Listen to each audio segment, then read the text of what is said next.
నేడు ఎమ్మెల్యేల ఫిరాయింపు విచారణ జరగనుంది. స్పీకర్ ఎదుట కడియం శ్రీహరి విచారణకు హాజరు కానున్నారు. కడియం లాయర్లను పిటిషనర్ తరపున లాయర్లు క్రాస్ ఎగ్జామిన్ చేయనున్నారు. విచారణ అనంతరం స్పీకర్ ప్రసాద్ తీర్పు ప్రకటించనున్నారు. సుప్రీం గడువు నేపథ్యంలో స్పీకర్ ప్రసాద్ విచారణ వేగవంతం చేశారు.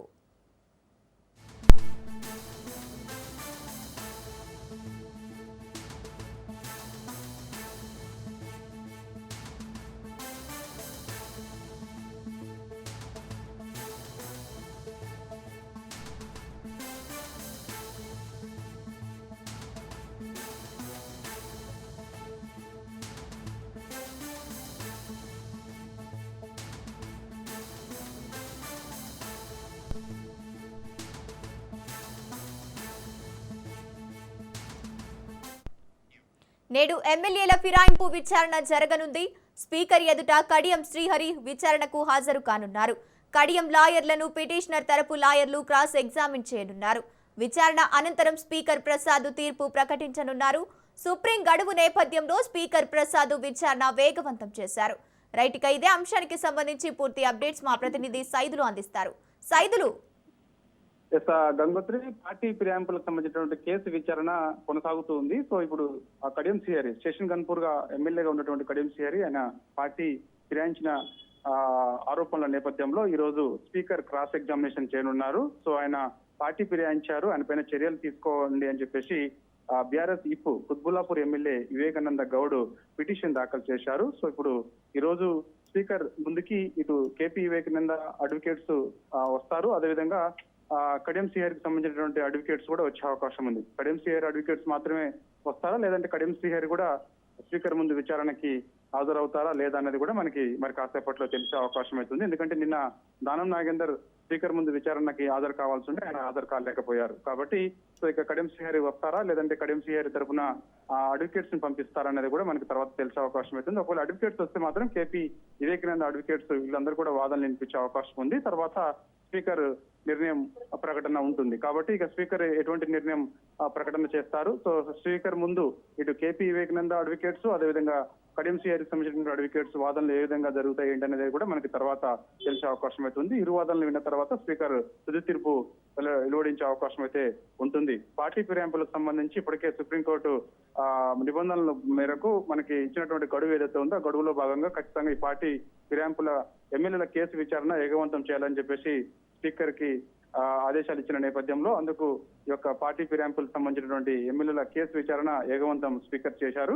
దానిలో భాగంగానే బీఆర్ఎస్ పార్టీకి చెందినటువంటి ఎమ్మెల్యేలు ఎవరైతే ఉన్నారో 2023 శాసనసభ ఎన్నికల సమయంలో బీఆర్ఎస్ పార్టీ తరఫున కారు గుర్తుపైన గెలిచినటువంటి బీఆర్ఎస్ పార్టీ ఎమ్మెల్యేలు రాష్ట్రంలో కాంగ్రెస్ పార్టీ అధికారంలోకి వచ్చిన తర్వాత అభివృద్ధి కోసమే మేము పార్టీ మారుతున్నామని కూడా కొందరు ప్రకటన చేశారు, మరి కొందరు ప్రకటన చేయకుండానే వెళ్ళారు. వీరిపైన చర్యలు తీసుకోవాల్సింది అని చెప్పేసి స్పెషల్ పిటిషన్ రిట్ పిటిషన్ దాఖలు చేసింది బీఆర్ఎస్ పార్టీ సుప్రీంకోర్టులో. తర్వాత స్పీకర్ కి అనేక సార్లు కలిసి వినతి పత్రాలు కూడా ఇచ్చారు. పార్టీ ఫిరాయించినటువంటి ఎమ్మెల్యేల పైన తగు చర్యలు తీసుకోవాల్సిందని చెప్పేసి కూడా చెప్పడం జరిగింది. దానిలో భాగంగా సుప్రీంకోర్టు ఇచ్చినటువంటి ఆదేశాలు ఏవైతే ఉన్నాయో ఆ ఆదేశాలని స్పీకర్ ఇప్పుడు పార్టీ ఫిరాయించినటువంటి ఎమ్మెల్యేలకు సంబంధించినటువంటి కేసు విచారణ చేస్తూ ఉన్నారు. దానిలో భాగంగా పార్టీ ఫిరాయించినటువంటి ఎమ్మెల్యేలను వరుసగా ఎవరైతే పార్టీ ఫిరాయించారో వారందరినీ కూడా క్రాస్ ఎగ్జామినేషన్ చేశారు. సో దాదాపుగా 8 మంది పార్టీ మారలేదని చెప్పేసి కూడా స్పీకర్ స్పష్టంగా చెప్పడం జరిగింది.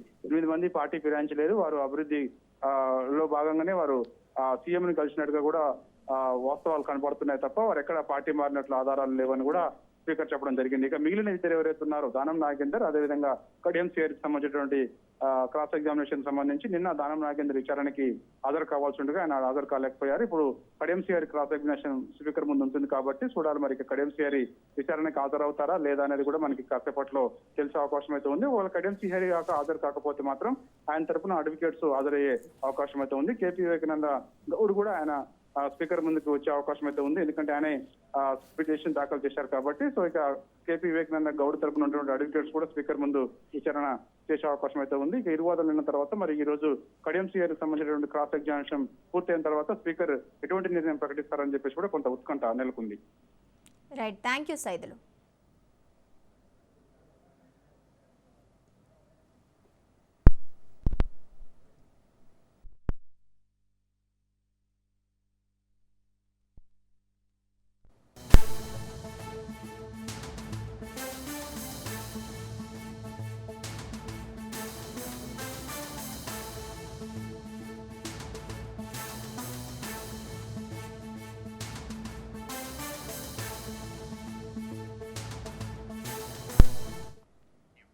నేడు కామారెడ్డిలో బీజేఎల్పీ నేత భేటీ కానున్నారు.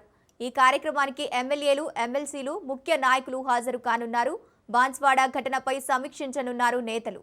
అనంతరం బాన్స్వాడకు బీజేపీ బృందం వెళ్లనుంది.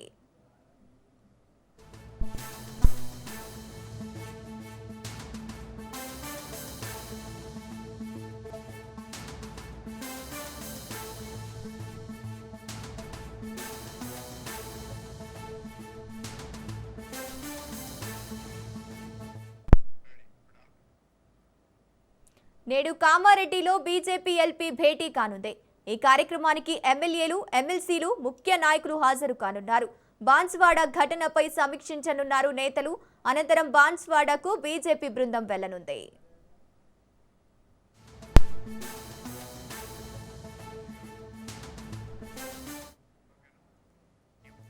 నేడు కామారెడ్డిలో బీజేఎల్పీ భేటీ కానుంది. ఈ కార్యక్రమానికి ఎమ్మెల్యేలు, ఎమ్మెల్సీలు, ముఖ్య నాయకులు హాజరు కానున్నారు. బాన్స్వాడ ఘటనపై సమీక్షించనున్నారు నేతలు. అనంతరం బాన్స్వాడలో బీజేపీ బృందం వెళ్లనుంది. రైట్, ఇక ఇదే అంశానికి సంబంధించి పూర్తి అప్డేట్స్ మా ప్రతినిధి నవీన్ ఫోన్ ఇన్ ద్వారా అందిస్తారు. నవీన్.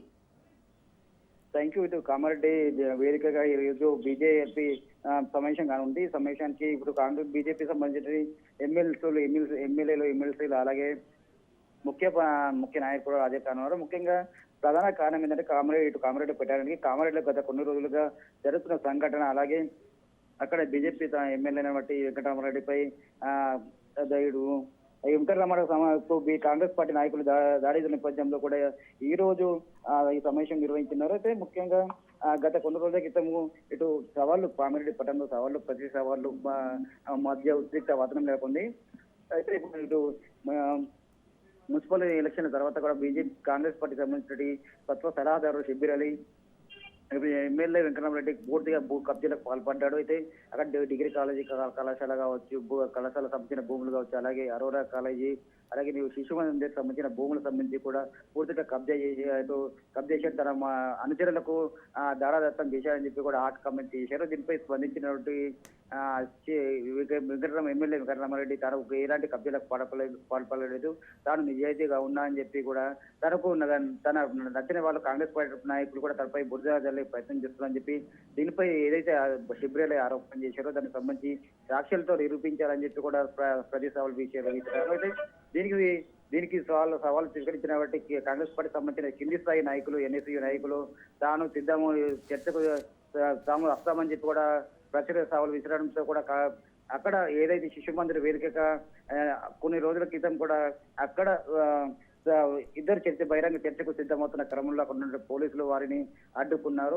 కాంగ్రెస్ పార్టీ నాయకులను కూడా అరెస్ట్ చేశారు. దాంతో పాటు ఇటు ఎమ్మెల్యే క్యాంప్ కార్యాలయం వద్ద కూడా భారీ బందోబస్తు ఏర్పాటు చేశారు. అయితే కాంగ్రెస్ పార్టీ చెందిన మాజీ ఎమ్మెల్యే మహేందర్ రెడ్డి ఒక్కసారిగా కారు క్యాంప్ కార్యాలయంకు దూసుకుపోయి రావడం, అక్కడ జై కాంగ్రెస్ అని ఎమ్మెల్యే డౌన్ అంటూ కూడా నిదాలు చేస్తూ రావడం కాకుండా పోలీసులు అతన్ని అరెస్ట్ చేశారు. దాంతో అక్కడ ఉన్న కార్ని బీజేపీ నాయకులు పూర్తిగా ధ్వంసం చేశారు, తగలబెట్టిన పరిస్థితి. దీంతో ఒక్కసారిగా కామారెడ్డి పట్టణంలో ఉద్రిక్త పరిస్థితి నెలకొంది. అయితే ఇది ఈ నేపథ్యంలో కూడా మరోసారి కూడా తాను చర్చకు సిద్ధం, బహిరంగ చర్చకు సిద్ధము, కలెక్టరేట్ గ్రౌండ్ వద్దకు రావాలని చెప్పి కూడా ఎమ్మెల్యే వెంకటరామరెడ్డి చెప్పడంతో కాంగ్రెస్ పార్టీ నాయకులు తనకు సిద్ధమని చెప్పడం మరోవైపు ఉద్రిక్త పరిస్థితి నెలకొంది. అయితే ఈ తరుణంలో కూడా ఎమ్మెల్యే వెంకటరామరెడ్డిని ఆలోచన చేయడం, దాంతో పాటు కాంగ్రెస్ పార్టీ చెందిన రాష్ట్ర అధ్యక్షులు రామచంద్రరావుని అక్కడే అరెస్ట్ చేయడం, కాంగ్రెస్ పార్టీ నాయకులు ఎమ్మెల్యేని కూడా ఎక్కడెక్కడ అరెస్ట్ చేయడం కూడా ఆ పరిణామం చోటు చేసుకుంది. ఈ నేపథ్యంలో వెంకటరామరెడ్డి ఇటు కలెక్టర్ని కలవడం, కలెక్టర్ దీనికి సంబంధించి కూడా పూర్తిగా వివరాలు ఇవ్వాలని చెప్పి ఇక్కడ అట్టే కింద నివేదిక ఇవ్వడంతో కూడా కొద్దిగా వాతావరణం సర్దుమణిగింది. అయితే ఈ నేపథ్యంలో ఈ పరిణామాల నేపథ్యంలో కాంగ్రెస్ ఇటు బీజేపీ నాయకులు కూడా ఇక్కడ కామారెడ్డి పట్టణంలో ఇతనికి ఎమ్మెల్యే వెంకటరామరెడ్డికి మద్దతు అక్కడ సమావేశం ఏర్పాటు చేస్తున్నారు. దీంతో పాటు సమావేశం తర్వాత కూడా ఇటు బాన్సువాడ సంబంధించి బాన్సువాడ వెళ్ళి అక్కడ పర్యటించడంతో చేపడతారు. అయితే బాన్సువాడలో కొన్ని రోజుల క్రితం రెండు హిందూ ముస్లిం మధ్య ఇష్యూ నెలకొంది. ఇక్కడ కూడా ఉద్రిక్త వాతావరణం నెలకొంది. పోలీస్ స్టేషన్ సాక్షిగా కాంగ్రెస్ ఇటు రెండు వర్గాల మధ్య రాళ్ల దాడి కొనసాగింది. ఈ నేపథ్యంలో కూడా అక్కడ కూడా ఏ పరిస్థితిని సమీక్షించేందుకు కూడా ఈ రోజు బీజేపీ నాయకులు కూడా అక్కడికి వెళ్లే పరిస్థితి వెళ్తున్నారు. అయితే ఈ రోజు మధ్యాహ్నం పూట ఉదయం సమయంలో బీజేపీ సంబంధించిన ఎమ్మెల్యేలు కావచ్చు, ఎమ్మెల్సీలు అయితే ముఖ్య నాయకులు హాజరై అతనికి మద్దతుగా అతని మద్దతుగా నిలిచే పరిస్థితి మాత్రం ఉందని చెప్పవచ్చు. Right, thank you Naveen.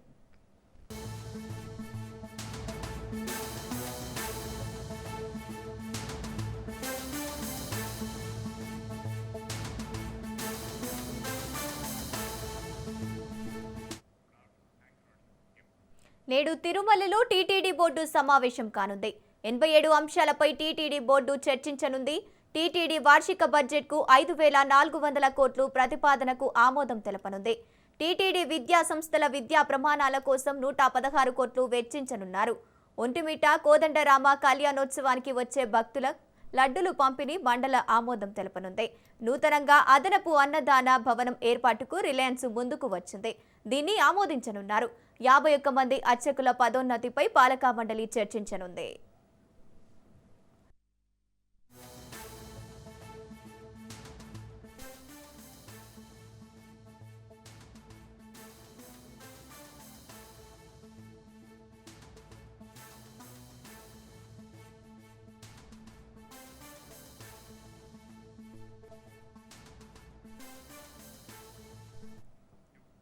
నేడు తిరుమలలో టీటీడీ బోర్డు సమావేశం కానుంది. 87 అంశాలపై టీటీడీ బోర్డు చర్చించనుంది. టీటీడీ వార్షిక బడ్జెట్కు 5,400 కోట్లు ప్రతిపాదనకు ఆమోదం తెలపనుంది. టీటీడీ విద్యా సంస్థల విద్యా ప్రమాణాల కోసం 116 కోట్లు వెచ్చించనున్నారు. ఒంటిమిట్ట కోదండరామ కళ్యాణోత్సవానికి వచ్చే భక్తులకు లడ్డుల పంపిణీకి మండలి ఆమోదం తెలపనుంది. నూతనంగా అదనపు అన్నదాన భవనం ఏర్పాటుకు రిలయన్స్ సంస్థ ముందుకు వచ్చింది. దీన్ని ఆమోదించనున్నారు. 51 మంది అర్చకుల పదోన్నతిపై పాలకా మండలి చర్చించనుంది. రైట్, ఇక ఇదే అంశానికి సంబంధించి పూర్తి అప్డేట్స్ మా ప్రతినిధి సురేష్ అందిస్తారు. సురేష్, చెప్పండి. రైట్ గంగోత్రి, అయితే తిరుమల తిరుపతి దేవస్థానం వార్షిక బడ్జెట్ కి ఇవాళ టీటీడీ పాలక మండలి సమావేశం కాబోతుంది. దాదాపు 5,400 కోట్ల వార్షిక బడ్జెట్ గా నిర్ధారించి దీని మీద ప్రతిపాదన సిద్ధం చేసి ఆమోదం తర్వాత ప్రభుత్వానికి సిద్ధం చేయబోతున్నారు. ఎందుకంటే పూర్తిగా 2026-27 వార్షిక బడ్జెట్ సంబంధించి తిరుమల తిరుపతి దేవస్థానం పాలక మండలి ఇవాళ ఉదయం 10 గంటలకు బిఆర్ నాయుడు అధ్యక్షతన సమావేశం కాబోతున్నారు. ఆ తర్వాత దాదాపు 87 అంశాలను బోర్డులో ప్రతిపాదించి చర్చించబోతున్నారు. ఎందుకంటే పూర్తిగా తిరుమల ఆధునాతన హంగులతో నూతన అన్నదాన భవనాన్ని నిర్మించబోతున్నారు. దీనికి రిలయన్స్ సంస్థ విరాళం అందించబోతుంది. మరో ఒంటిమిట్ట కోదండ స్వామి కళ్యాణం సంబంధించి భక్తులకు ఉచితంగా లడ్డు పంపిణీ చేసే విషయాన్ని కూడా ఆమోదం తెలబోతున్నారు. అలాగే టీటీడీ విద్యా సంస్థ సంబంధించి 116 కోట్లు వెచ్చించబోతున్నారు. మరోవైపు చిన్నారులకు అక్షరాభ్యాసం కోసం తిరుపతిలోని వకులామాత ఆలయంలో గోవింద అక్షరమాల కార్యక్రమం నిర్వహించబోతున్నారు. మరోపక్క తిరుమల తిరుపతి సెక్యూరిటీ విభాగానికి సంబంధించి ఆర్మీ వెల్ఫేర్ నుంచి కొంతమంది నియామక సంబంధించి బోర్డు ఆమోదం తెలబోతుంది. అలాగే నిత్యం వేలాది మంది తనిఖీ చేసే అలిపి తనిఖీ కేంద్రం వద్ద నూతన లగేజీ కౌంటర్ కి సంబంధించి ఆ పరికరాలను నూతన కొనుగోలు చేయబోతున్నారు. మరోవైపు 51 మంది అర్చకులకు సంబంధించి పదోన్నతులు చర్చించబోతున్నారు. అలాగే ఆధునిక సాంకేతికత కానుకల సమర్పణ సంబంధించి పూర్తిగా ముడుపుల పత్రం అనే అంశం మీద ఎవరైతే భక్తులు నేరుగా ఆలయంలో వారు ఆన్లైన్లో చెల్లించి ఆ పత్రాన్ని ఉండిలో వేసే విధంగా చర్చించి నిర్ణయం తీసుకోబోతున్నారు. మరోవైపు లడ్డూకు సంబంధించి వివాదం చెలరేగే నేపథ్యంలో దాని మీద చర్చించబోతున్నారు. Gangotri. Right, thank you Suresh.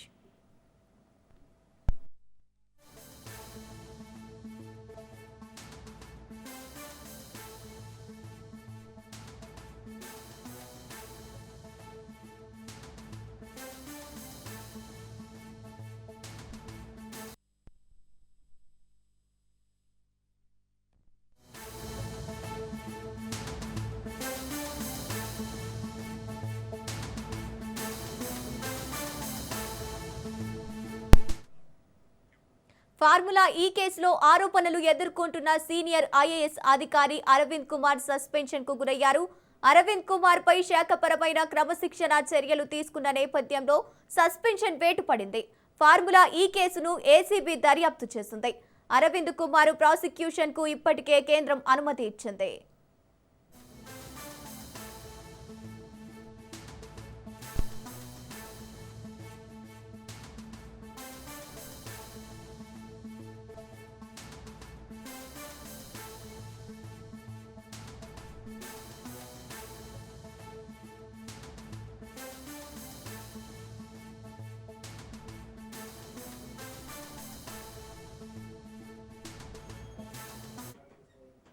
కోకాపేటలో మాజీ మంత్రి హరీష్ రావు మాట్లాడుతున్నారు. ఇప్పుడు ఆ లైవ్ చూద్దాం.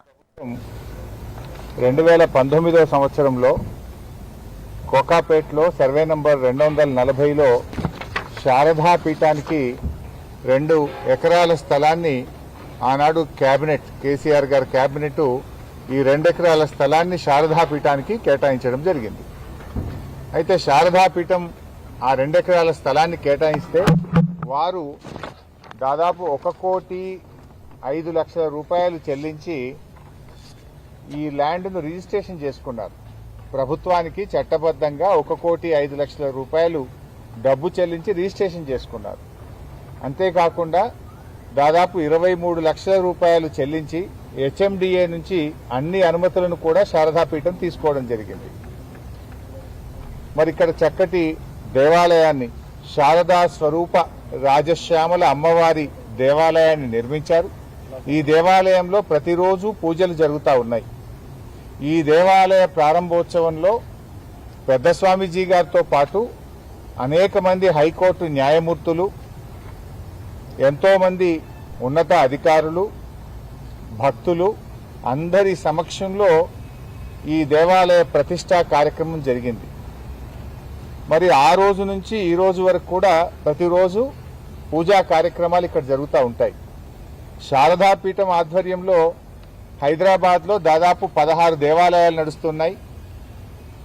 లక్షలాది మంది భక్తులు హైదరాబాద్లో ఉన్నారు. మరి శారదాపీఠం వైజాగ్లో ఉంటే హైదరాబాద్లో కూడా శారదాపీఠాన్ని నిర్మించాలని చెప్పి ఆనాడు కేసీఆర్ గారు 2 ఎకరాల స్థలం ఇస్తే అద్భుతమైనటువంటి పీఠం ఇక్కడ నిర్మాణం అయిపోయింది. స్వామీజీ గారు కూడా ఇక్కడే నివసిస్తూ ఉన్నారు. దేవాలయ నిర్మాణం కూడా పూర్తయిపోయింది. ఇక్కడ ఒక గోశాల నిర్మాణము, నిత్య అన్నదాన కార్యక్రమము, అదేవిధంగా వేద పాఠశాల ఇవన్నీ ఇక్కడ నిర్మిస్తా ఉన్నారు. అంటే వేదం ఎక్కడుంటే అక్కడ మరి ఆ రాష్ట్రం సుభిక్షంగా ఉంటుంది. ఒక వేద పాఠశాల, ఒక గోశాల, అమ్మవారి ఆలయము, నిత్య అన్నదాన కార్యక్రమము ఇవన్నీ జరగడం రేవంత్ రెడ్డి గారు నీకు ఇష్టం లేదా అని నేను అడుగుతా ఉన్నా. ఎందుకు ఈ దేవాలయాన్ని కూల్చాలనుకుంటున్నావు, ఎందుకు ఈ మఠాన్ని కూల్చాలనుకుంటున్నావో నేను ఈరోజు అడుగుతా ఉన్నాం. అంటే కేసీఆర్ గారు ఆనవాళ్లు మారుస్తా అంటే కేసీఆర్ గారు కట్టిన గుళ్ళు కూలుస్తావు, కేసీఆర్ గారు హయాంలో నిర్మించిన మఠాలను కూడా కూల్చడమేనా నువ్వు ఆనవాళ్లు మార్చడం అంటే? నువ్వు ఏం చేయదలుచుకున్నావు? మఠాలు కూల్చేస్తావు, ఆలయాలు కూల్చేస్తావు, ఇక ఇవి కూల్చడమేనా నీ పాలన? నిన్న ఖమ్మంలో పేదల ఇల్లు కూల్చావు, హైడ్రా పేరిట హైదరాబాద్లో ప్రజల బతుకులు కూల్చావు. ఏ కూల్చడం తప్ప నీ జీవితంలో ఇంకేం రాదా? పేదల ఇల్లు కూల్చడము, మఠాలు కూల్చడము, దేవాలయాలు కూల్చడమే తప్ప నీ పాలనలో నిర్మాణం లేదా అని నేను అడుగుతా ఉన్నా. ఎందుకు ఇలా శారదాపీఠం వెంటబడ్డావు? ఇంకెక్కడ స్థలం లేదా నీకు?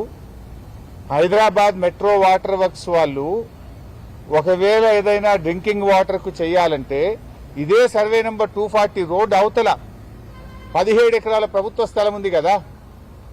ఇప్పుడు రోడ్ యువతల మఠం ఉంది, రోడ్ అవతల 17 ఎకరాల ప్రభుత్వ స్థలం ఉంది. అక్కడ కట్టొచ్చు కదా వాటర్ వర్క్స్ బిల్డింగ్ కట్టాలంటే, వాటర్ వర్క్స్ ఫెసిలిటీ చేయాలంటే అక్కడ కట్టొచ్చు కదా. అదేమో నీ అల్లునికి అప్పచెప్పినావు. ఇగో ఇది నేను సమాచార హక్కు చట్టంలో ఈ కోకాపేటలో సర్వే నంబర్ 239, 240లో మైనింగ్ కోసం ఎవరికైనా భూములు కేటాయించారా అని నేనే అడిగాను. అడిగితే ఇది ప్రభుత్వం యొక్క సమాధానం. ఇందులో స్పష్టంగా చెప్పినారు, సర్వే నంబర్ 239, 240లో భాగ్యలక్ష్మి మైన్స్ అండ్ మినరల్స్ వారికి మేము 10 ఎకరాల భూమి కేటాయించామని చెప్పారు. కేటాయించింది 10 ఎకరాలు, కబ్జా పెట్టింది 17 ఎకరాలు. అఫ్కోర్స్ ఇదంతా మళ్ళా వేరే విషయం. ఓఆర్ఆర్కు 1 కిలోమీటర్ దూరంలో క్రషర్లు పెట్టకూడదని, ఎలాంటి మైనింగ్ యాక్టివిటీ చేయకూడదని గతంలోనే హెచ్ఎండిఏ ఉత్తర్వులు ఇచ్చింది. ఇది ఓఆర్ఆర్కు కిలోమీటర్ లోపలే ఉన్న నీ అల్లుడికి అప్పచెప్పినవు. ఇది నువ్వు ఈ భాగ్యలక్ష్మి మైన్స్ అండ్ మినరల్స్ వెనుక ఎవరున్నారు? దీని వెనుక నీ అల్లుడి మనుషులు దీని వెనుక ఉన్నారు. దీని వెనుక దీపక్ రెడ్డి, కౌశిక్ రెడ్డి, నీ మేనల్లుడు రమేష్ రెడ్డి అనుచరులు ఈ క్రషర్ వెనుక ఉన్నారు. నీ మేనల్లునికి జాగి ఇయ్యడానికి 17 ఎకరాల భూమి మాత్రం నీకు దొరుకుతుంది.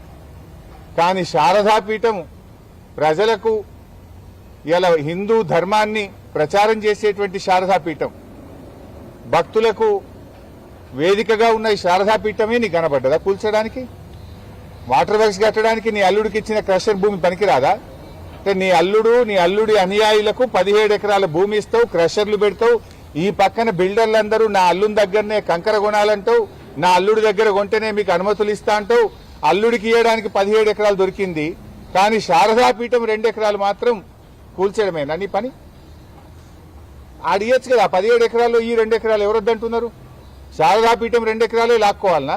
పీఠాన్ని కూల్చాలి, దేవాలయం కూల్చడమేనా నీ ధర్మం? ఇది ఎక్కడి పద్ధతి అని నేను ఈరోజు అడుగుతా ఉన్నా. అంటే హిందూ దేవాలయాలను మనం ఆ రకంగా కూల్చడం మంచిది కాదు. ఇవాళ బాధ ఏంటంటే రాత్రి నిన్న 11 గంటలకు పోలీసులు వచ్చారు ఇక్కడికి. రాత్రి 11 గంటలకు పోలీసులు ఎంఆర్ఓ వచ్చి కనీసం నోటీస్ లేదు, విషయం లేదు, అసలు ఈ ల్యాండ్ తీసుకుంటున్నారు అనేటువంటి విషయాన్ని పీఠాధిపతికి గాని ఈ పీఠాన్ని నిర్వాహకులకు గాని ఒక మాట కూడా చెప్పలేదు. పేపర్లో వచ్చిన వార్త, పేపర్లో కేబినెట్ లో నిర్ణయం అయిపోయిందని పేపర్లో వార్త. రాత్రి పోలీసులు ఎంఆర్ఓలు వచ్చేసినారు. నేను ఉదయం ఇక్కడ 8 గంటలకు ఏదో కూల్చేటట్టున్నారు సార్, తహసీల్దార్లు వచ్చిండ్రు, వందలాది మంది పోలీసులు వచ్చిందంటే పొద్దున్నే నేను ఇక్కడికి వచ్చిన. నేను వచ్చేసరికి ఇక్కడ వందలాది మంది పోలీసులు ఉన్నారు. నన్ను చూడంగానే పోలీసులంతా పారిపోయింది. నేను వచ్చినప్పుడు పోలీసులు ఉన్నారు, నేను పీఠం లోపలికి వచ్చి బయటకు రాగానే పోలీసులందరూ పారిపోయింది ఇక్కడి నుంచి. అంటే ఎందుకు దాక్కుంటున్నారు పోలీసులు? రాత్రి పోలీసులు ఎందుకున్నారు? ఆ వీడియోలు ఉన్నాయి, రిలీజ్ చేస్తాం. పొద్దున నేను వచ్చినప్పుడు పోలీసులు ఉన్నారు ఇక్కడ, అంటే నేను రాగానే పోలీసులంతా పారిపోయింది. ఇక్కడ ఒక తహసీల్దార్ ఉండే ఇందాక నేను వచ్చినప్పుడు, ఆర్ఐ ఉండే, వాళ్ళు పారిపోయింది. అంటే మేము రాగానే ప్రశ్నిస్తామని, దొరికిపోతామని ఎంఆర్ఓ, గిర్దావరి, పోలీసులు అంతా పారిపోయింది. అంటే ఏంది మీ ఉద్దేశం? అర్ధరాత్రి పూట దేవాలయాన్ని, మఠాన్ని కూల్చేస్తాము, నోటీసులు ఇయ్యము, చట్ట ప్రకారంగా మేము పద్ధతులు పాటించము అని చెప్పడమేనా? నేను బాధతో అడుగుతున్నా, మంత్రి గారు శ్రీధర్ బాబు గారు, మీకైనా ఆ రేవంత్ రెడ్డి కంటే లేకపోవచ్చు, దేవుడు అంటే విశ్వాసం ఉందో లేదో నాకు తెలియదు. మరి శ్రీధర్ బాబు గారు మీరైనా ముఖ్యమంత్రి మీద ఒత్తిడి తేవాలి కదా. మీరు ఆ కేబినెట్ లో మంత్రిగా ఉండి ఏ రకంగా ఈ మఠాన్ని కూల్చడానికి మీరు ఒప్పుకున్నారు, ఈ దేవాలయాన్ని కూర్చడానికి మీరు ఎలా ఒప్పుకున్నారు అని నేను అడుగుతా ఉన్నా. ఇప్పటికైనా దయచేసి శ్రీధర్ బాబు గారు చొరవ చూపాలి, ఈ మఠాన్ని, ఈ దేవాలయాన్ని కూల్చకుండా కాపాడండి. పక్కనే రేవంత్ రెడ్డి అల్లుడు రమేష్ రెడ్డి ఆయన అనుయాయులకు ఇచ్చిన 17 ఎకరాల భూమి ఉన్నది. అక్కడ కావాలంటే హైదరాబాద్ మెట్రో వాటర్ వర్క్స్ వాళ్ళకి ఆ ల్యాండ్ ఇచ్చి అక్కడ మీరు ఎంతైనా నిర్మాణం చేయండి, దానికి అభ్యంతరం లేదు. స్థలం లేక కాదు, మీరేదో కక్షతో చేస్తున్నారు. కేసీఆర్ గారు ఈ మఠానికి ల్యాండ్ ఇచ్చారు, కేసీఆర్ గారి హయాంలో ఈ దేవాలయం నిర్మించబడ్డది, కేసీఆర్ గారి ఆనవాళ్లు లేకుండా చేస్తా అని చెప్పి మఠాన్ని, దేవాలయాన్ని కూడా కూల్చేటువంటి కుట్రలకు పాల్పడతా ఉన్నావు. ఇలా కేసీఆర్ ఆనవాళ్ళైన రైతు బంధు బంద్ చేసినావు, కేసీఆర్ కిట్టు బంద్ చేసినావు, ఫీజు రియంబర్స్మెంట్ బంద్ చేసినావు, చివరికి ఆ గుడిని, మఠాన్ని కూడా వదిలేవా నువ్వు? ఇదేమి సాంప్రదాయం అని అడుగుతా ఉన్నా. పొద్దున స్వామీజీ గారు చెప్తున్నారు, రోజు ఆలయంలో పూజలు జరుగుతుంటే మా బ్రాహ్మణులు వెళ్లి పూజకు వెళ్తుంటే పోలీసులు పూజ చేయొద్దని ఆపారట. ఈరోజు పూజను ఎట్లా ఆపుతారు? పూజ ఈరోజు జరుగుతుందా? సంవత్సరాల నుంచి ఆలయంలో పూజలు జరుగుతా ఉన్నాయి. ఈ రోజు ఉదయం పోలీసులు అడ్డుకొని మీరు పూజ చేయడానికి వీల్లేదు, దేవాలయంలో పూజ చేయడానికి వీల్లేదని చెప్పే హక్కు నీకెవడిచ్చిండు రేవంత్ రెడ్డి? నువ్వెవడివి? దేవాలయంలో పూజలు ఆపేంత మూర్ఖుడి వారు రేవంత్ రెడ్డి. నువ్వు ఏ రకంగా నువ్వు పూజలు ఆపుతావు? ఈరోజు మళ్లీ పీఠాధిపతి గారు వచ్చి పోలీసులతో ఘర్షణకు దిగి పోలీసులతో వాగ్యుద్ధం జరిగిన తర్వాత అరగంట తర్వాత గాని పూజకు అలో చేయలేదు. పూజలు ఆపే సంస్కృతి ఎక్కడిది? దేవాలయంలో ఏదైనా పూజలు ఆపుతాడా? ఇది ఎక్కడి పద్ధతి అని నేను రేవంత్ రెడ్డిని అడుగుతా ఉన్నా. ఎందుకు వందలాది మంది పోలీసులను అర్ధరాత్రి పూట ఇక్కడ ఎందుకు పెడుతున్నావు? కనీస పద్ధతి లేదా? దానికో విధానం లేదా? ఇదేం సంస్కృతి అని చెప్పి కూడా ఈరోజు నేను అడుగుతా ఉన్నా. రాత్రి 12:30 లోపలికి ఎట్లా వస్తారు? రాత్రి 12:30 నిన్న పోలీసులు లోపలికి వచ్చి ఏ రకంగా ప్రశ్నిస్తారు? ఏసీపీ గారు వచ్చి ఏ రకంగా భయభ్రాంతులకు గురి చేస్తాడు? దానికో పద్ధతి ఉండదా? భూమి తీసుకుంటే నోటీసు ఉండదా? మాట్లాడే దానికి సంస్కారం ఉండదా? అయినా మీరు కేబినెట్ లో నిర్ణయం తీసుకే ముందు ఒక పీఠాధిపతిని మాట్లాడి గౌరవంగా అది మాట్లాడేటువంటి సంస్కృతి, సాంప్రదాయం లేదా మీకు? ఏవి మాట్లాడకుండానే నీ ఇష్టం వచ్చినట్టుగా కేబినెట్ లో నిర్ణయం తీసుకుంటావు. పీఠాన్ని కూలుస్తా, దేవాలయాన్ని కూలుస్తా, అన్నదాన సత్రాన్ని కూల్చేస్తా, వేద పాఠశాలను కూల్చేస్తా అంటే మేము చూస్తూ ఊరుకోవడానికి సిద్ధంగా లేం. ఎంత దూరమైనా పోరాటం తప్పకుండా ఈ దేవాలయ పరిరక్షణకు బీఆర్ఎస్ పార్టీ నిలబడుతుంది. బీఆర్ఎస్ ప్రభుత్వం ఈ భూమినిచ్చింది. బీఆర్ఎస్ ప్రభుత్వం ఈ మఠాన్ని నిర్మాణానికి ఆ రోజు సహకరించింది. దీనిని కాపాడుకునే బాధ్యత కూడా మాది. ఇలా హైదరాబాద్ లో ఈ మఠం కింద 16 దేవాలయాలు, లక్షలాది మంది భక్తులు, ఎంతో మంది కూడా ఈ మఠం కింద ఈ పూజలు చేస్తూ ఉంటారు. ఎంతో మంది భక్తులు ఉన్నారు. అయినా ఇదంతా నిర్మాణం జరిగిందంటే ఎంతో మంది భక్తులు 100 రూపాయలు, 1000 రూపాయలు ఎంతో మంది ఇస్తే ఈ దేవాలయము, ఈ మఠం నిర్మాణమైంది. ఇది వాళ్ళందరి యొక్క మనోభావాలు దెబ్బతింటాయి కదా. భక్తుల మనోభావాలను దెబ్బతీయడమే కదా దేవాలయం కూల్చడం అంటే. మఠాన్ని కూల్చడం అంటే భక్తుల మనోభావాల్ని కూల్చడమే కదా. లక్షలాది మంది భక్తులు ఈ మఠానికి ఉన్నారు కదా. అయితే ఏ మఠమైనా ఏ దేవాలయమైనా కూడా అది హిందూ ధర్మ పరిరక్షణ. నువ్వెట్లా కూలుస్తావు? నీకెవడు హక్కు ఇచ్చాడు? కేసీఆర్ గారేమో అద్భుతంగా యాదాద్రి దేవాలయాన్ని పునర్నిర్మించిండు. ఎన్నో దేవాలయాలు కేసీఆర్ గారు కట్టిండు. చివరికి రేవంత్ రెడ్డి గారు దేవాలయాల్ని కూల్స్తా ఉన్నాడు. ఇండ్లు కూల్చుడు అయిపోయింది, ఇక గుళ్ళు కూల్చడానికి బయలుదేరిండు. హైదరాబాద్ లో హైడ్రా పేరిట పేదల ఇండ్లు కూల్చినావు, నిన్న ఖమ్మంలో ఇల్లు కూల్చినావు, ఇప్పుడు ఇక హైదరాబాద్ నడిబొడ్డున దేవాలయాలు కూల్చడానికి పాల్పడుతున్నావా? ఇక ఇండ్లు అయిపోయినాయి, దేవాలయాల వంత వచ్చినది నీ పాలనలో. ఇదేనా నువ్వు చేసేది? ఈ దేవాలయ శంకుస్థాపనలో న్యాయమూర్తులు, హైకోర్టు ఉన్నత న్యాయస్థాన న్యాయమూర్తులు కూడా ఈ దేవాలయ ప్రారంభోత్సవంలో పాల్గొన్నారు. మరి ఆ న్యాయమూర్తులే సాక్ష్యం దీనికి. ఇక్కడ నువ్వు గుళ్ళు లేదనో ఇంకేదో చేయడం కాదు. అన్ని పత్రికల్లో, టీవీల్లో వార్తలు వచ్చినాయి, పత్రికల్లో వార్తలు ప్రచురించబడ్డాయి. న్యాయమూర్తుల సమక్షంలో పీఠాధిపతి గారి చేతుల మీదుగా ఇక్కడ ప్రతిష్టా కార్యక్రమం జరిగింది. నిత్య పూజా కార్యక్రమాలు జరుగుతూ ఉన్నాయి.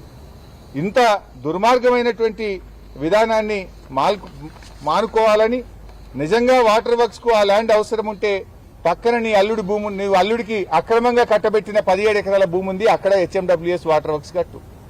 ఎందుకంటే ఇది 2019వ సంవత్సరంలో కేసీఆర్ గారు శారదా పీఠానికి 2 ఎకరాలు ఇచ్చారు. ఈ భూమి ఇచ్చి దాదాపు 7 సంవత్సరాలు దాటింది. ఈ 7 సంవత్సరాల్లో 1,05,00,000 పెట్టి రిజిస్ట్రేషన్, గవర్నమెంట్ కట్టి రిజిస్ట్రేషన్ చేసుకున్నారు.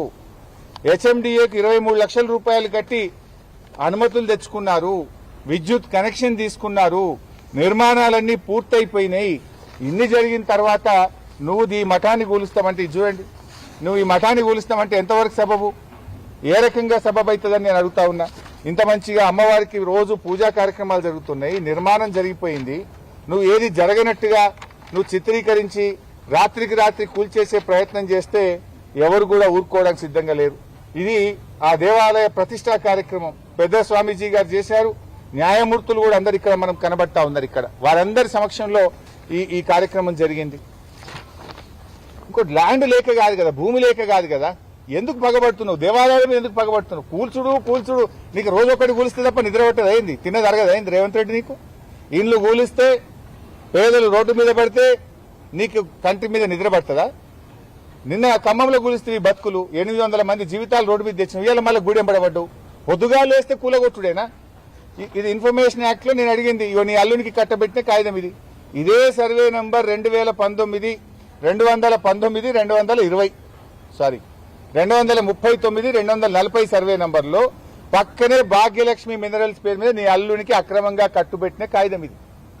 ఇది నేను నోటి మాట చెప్తలేను, ఆధారాలతో సహా చెప్తున్నా. పక్కన 17 ఎకరాల భూమి, రోడ్ అవతల 17 ఎకరాలు ఉంటుంది. నువ్వు రోడ్డు అవతలకి 2 ఎకరాలు ఎందుకు ఉంచుకుంటున్నావే? ఎందుకు ఈ శారదా పీఠం మీద పగబట్టినావు? ఎందుకు దేవాలయాల మీద పగబట్టినావు? ఇదే దొరికిందా? ఆ పక్కన 17 ఎకరాలను తీసుకో. ఇది కూడా అక్రమ మైనింగ్. యాక్చువల్ గా హెచ్ఎండిఏ రూల్స్ కు విరుద్ధంగా నువ్వు ORR కు కిలోమీటర్ దూరంలో నీ అల్లునికి ఇంత పెద్ద గుట్టలు అప్పచెప్పి కోట్లాది రూపాయల ప్రజాధనం కొల్లగొడతా ఉన్నారు. ఓపెన్ యాక్షన్ పెట్టొచ్చు కదా. ఏ రకంగా నామినేషన్ బేసిస్ లో నీ అల్లునికి 17 ఎకరాలు కట్టబెట్టినావు? అది ప్రజాధనం కాదా? యాక్షన్ పెడితే కోట్ల రూపాయలు ప్రభుత్వానికి ఆదాయం వస్తుండే. యాక్షన్ పెట్టకుండా లోపల కాగితం పెట్టించి 17 ఎకరాలు నీ అల్లుడికి ఇచ్చి గుట్టల్ని కొల్లగొడుతున్నావు.